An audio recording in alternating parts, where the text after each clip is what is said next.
What's going on, you guys? Welcome you guys to the channel. It's your boy Big Dog back with another one take review.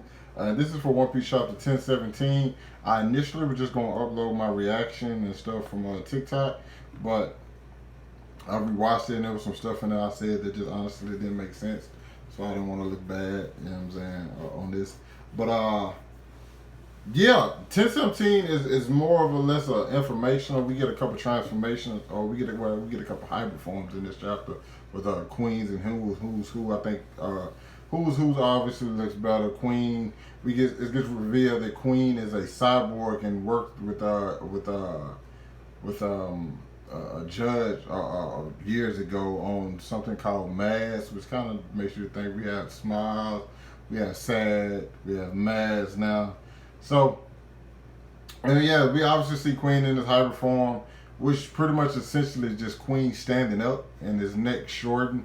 Nothing too amazing about that, and it's just all this mechanical stuff. Sanji still hasn't put on his raid suit yet, which is not a good sign for Queen. You know what I'm saying? Because it's just like, what are you doing? Like are you a threat yet? Another thing is kind of like I'm looking at where,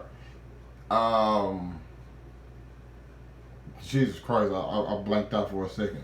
Well, all of the Beast Pirates are like, oh my gosh, this man Beast form, get away. Apparently, they know something about Queen's hybrid form, so maybe Queen hybrid form gives him one hell of a boost, which I think he obviously needs. This chapter, we finally, Otama finally does what we expected of her, and she pretty much like commands the gifters to fight, help save Luffy and fight on their side. So now the tides of the battle are shifting even more. I'm pretty sure next chapter we'll get an update from CP0 as to like how many have switched sides and how even the battle has become, and because they still think Luffy is dead, and obviously Luffy is not. We see him like getting brought back to life this chapter. We see Zoro about to get healed by Chopper, but this is going to affect Zoro later on, which kind of like leaves Zoro susceptible for. Actually, I think what's about to go on is like everybody's going to be susceptible to not being able to save. Somebody's getting captured. I think Robin's definitely getting captured after this arc, simply because one, Zoro's not going to be able to really fight after this. Luffy's going to be drained after this. And I don't know, and personally, I just don't think any of the other Straw Hats are at those two levels right now. So whatever happened, and then the Scabbers are done for. There's so many people that are going to be done for. Whoever shows up at the end of this and willing to take people out, it's just pretty much done for. Because we know this arc pretty much like shares similarities as Thriller Bark, and we know at Thriller Bark it was Kuma. This time I don't think it's necessarily going to be Big Mom or anything, because I think we still have a kid in law there. I don't think they're going to be able to handle her still. But like somebody's going to show up, a third party, and I don't know if they're looking for Luffy and Zoro, or they probably going to take this opportunity to take Big Mom. Robin, because even though we know Big Mom wants Robin, but if Kid in law it manages to like damage her enough to where she can't get him, you know what I'm saying, that's probably what it is. But then again, the Big Mom pirates still play a factor which we haven't seen. I personally was never a fan of Thomas Devil Fruit, just because I felt like it was the ultimate like not cop out, but just like crutch, you know what I'm saying, sort of situation. Granted, it doesn't work on all, it don't work on actual Zoan units, it's just Smile users, but at the same time that's just coincidental as hell, you know what I'm saying, so I never was a fan of that. We also get the like updates on a couple of other fights. We have Jack and Dogstorm. Jack seems like he has the upper hand. He still hasn't went into his hybrid form yet. And it's crazy we haven't seen Jack go into his hybrid form none, even when he fought against Nekomamushi and Inarashi on the rooftop in their Sulon form. So I'm kind of wondering what's Jack waiting on, you know what I'm saying?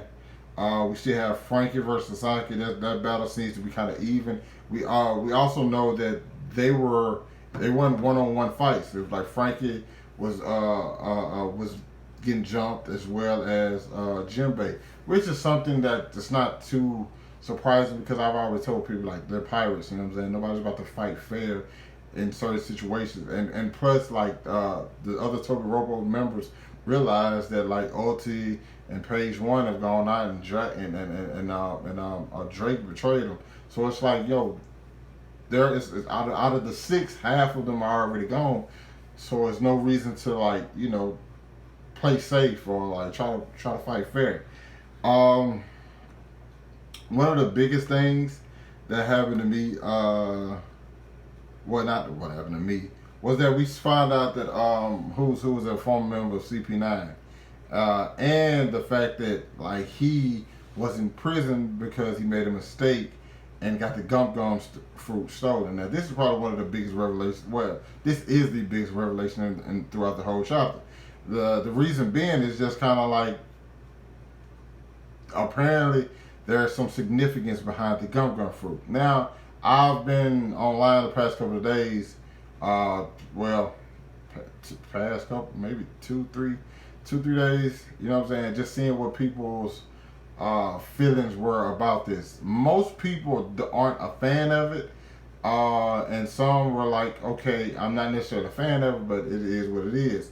Now, one thing Oda does very good is like subvert expectations, and it's like this is possibly like one of those situations where it's like, "Oh, they was protecting me, but it's not what we think. It's not as big a deal as we think." Now, some people think maybe the gum fruit used to be Joy Boys. Some people think that the gum fruit might have used to be rocks. I lean more towards Joy Boy. The reason I don't think it's rocks because it's like it's just like with the Yami Yami no Mi. I'm just like Whitebeard saw it, Garp saw it, Sengoku saw it. All those guys saw it. They would have said something about that devil fruit if they would have seen a devil fruit that like rocks used to have. You know what I'm saying? And also, it just wouldn't have made sense story wise with nobody to say anything about it, especially those high ranking government officials and stuff. Now, as far as the reason I'm not necessarily a fan of it because I always looked at it like, okay, this seems like a bad devil fruit, and Luffy got it, and he made the best out of it. While that statement is still true, Luffy still made the most out of making the most out of this devil fruit. If you come to find out that this devil fruit is already powerful, it kind of like takes away everything from it because it's like, oh, Luffy just a kid. He just happened to eat a bad devil fruit. And like I said, and like he developed it on his own, but like now it's not feeling like that. Now it's like, oh, it's a devil fruit from history. It's former people used to have it. Former strong people used to have it. It's like, oh, this devil fruit is powerful. Now I've seen some people say they got the gum fruit to come back with like Whitebeard. I still don't think that would have worked because maybe you can stop the quake all you want, but the guy still had Kakusaki, so I was just like, that never really like worked for me. Or it's just I'm just turned off by this idea. And now, as far as like the mistake that who made, there's a couple ways you can look at this. We know that Shanks and his crew stole it from him, but we don't know if who was going to trying to take out Shanks while he was supposed to be guarding this, or was Shanks going after them. But Shanks never really seems like the person to go start trouble. So, but as we don't know, maybe he could have been like got wind of the gum fruit. He knows something about it, and he wanted it. Like you never know. I mean, no, I don't think any of us expected us. I don't think any of us expected who's who to be able to defend the gum fruit against the red hair pirates, though. You know what I'm saying? And this also could lead to believe like why Blackbeard and Shanks fought. I mean, because if Shanks got a red devil fruit and Blackbeard finds out, Blackbeard could have thought like it was the fruit he was going after, and he went and attacked Shanks. Now, a lot of people don't realize that only person knew about Blackbeard versus Shanks was the red hair pirates and Blackbeard. No other members of the Whitebeard pirates knew about it because if you read like the Ace of story, it tell you like that nobody knew that nobody on the crew, on Whitebeard's crew, knew that Blackbeard was the person that gave Shanks the scar.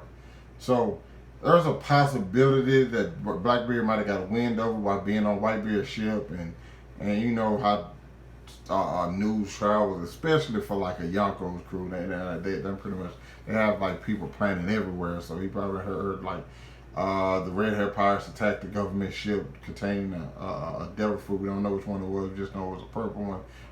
Blackbeard get winds of it, tell Whitebeard, hey, I'm going so and so. Whitebeard lets him go off by himself.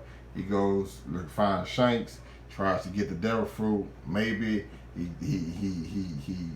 I don't know if it comes to a draw. A lot of people wouldn't expect it to come to a draw because everybody like, oh, he used to fight Shank used to fight Mihawk back in the day. There's no way Blackbeard was strong enough, but a lot of people don't realize Blackbeard was like freakishly strong even back then. It's just he never showed it.